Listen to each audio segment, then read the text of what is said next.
panel is Jenna. Jenna has never let her physical disability stand in the way of achieving her goals.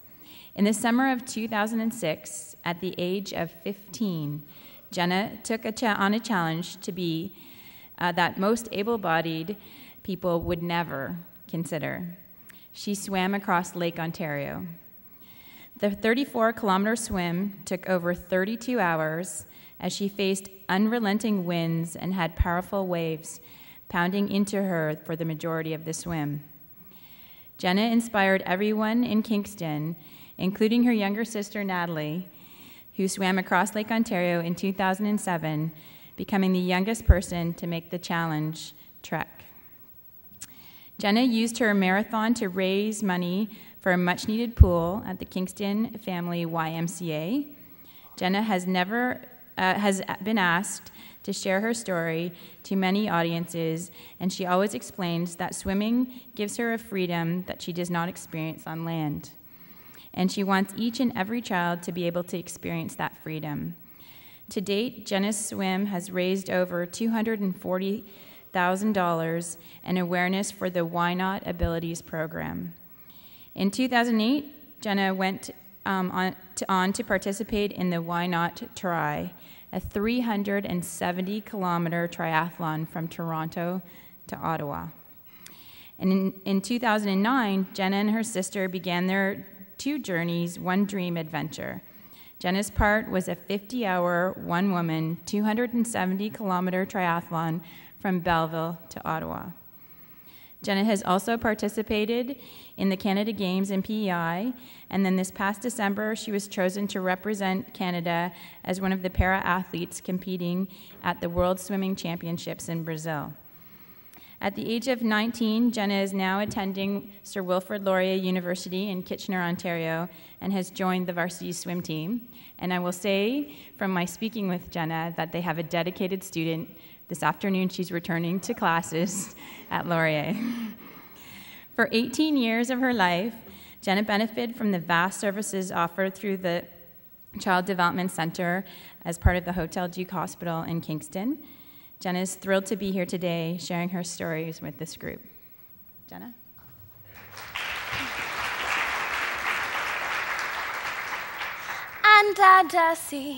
And I see, darling, it's better down where it's wetter. Take it from me. Out into Sunday work all day, out into Sunday slave away. Darling, it's better down where it's wetter. Take it from me. This was one of my favorite songs that I sang while swimming across Lake Ontario on July 18, 2006. At 15, I was the first female athlete with a physical disability to ever complete the grueling crossing. After 40 kilometers and 32 hours, I accomplished what was believed to be my impossible goal. Good afternoon, everyone. My name is Jenna Lambert, and it's such a pleasure to be a part of your conference this afternoon. It's been especially nice to see a few familiar faces from the CDC in my hometown, Kingston. I am presently attending my first year at Wilfrid Laurier University in Kitchener-Waterloo, and when I'm not there, I can be found in Harrowsmith, just outside of Kingston, on a hobby farm with my parents, Ron and Christine, and my younger sister, Natalie. Now, you may be wondering, why on earth would someone, especially someone who only uses their arms to swim, decide to cross Lake Ontario? Many children love the water, and I was no exception. When I was a toddler, Mom would pack us up and head to a lake near our home. There I would play and practice walking. Natalie and I spent endless hours playing and splashing around.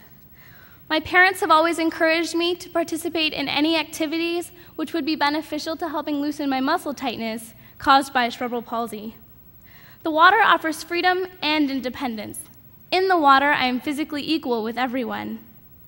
It was 2001, and fall was fast approaching. School would be starting soon, and I was heading into grade 4.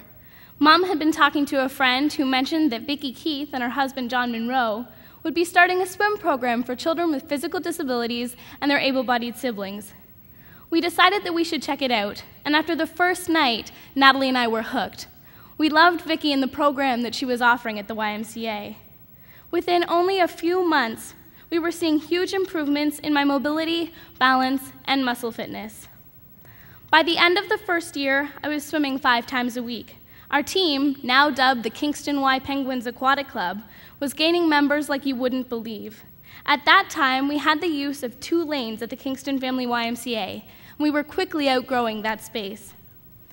I first recognized my passion for long-distance swimming at one of the Penguins training camps run by Vicki and John up the sunny coast of Florida.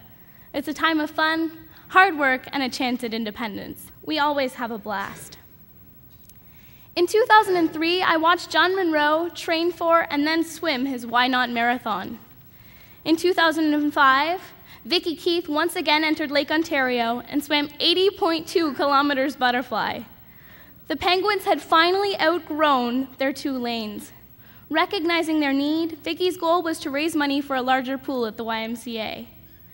Vicki and John are such an amazing team.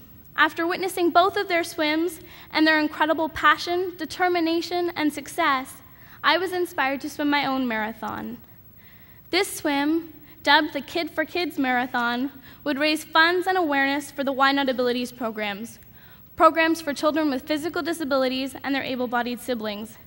The Penguins team was an inaugural part of these programs.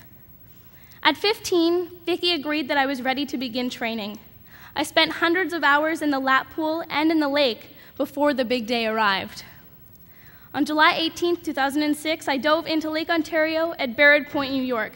Surrounded by my family, crew members, kayakers, and coach, I began with a confident stroke. About 12 hours in, I was tired and I cried a little. It was my first mental struggle.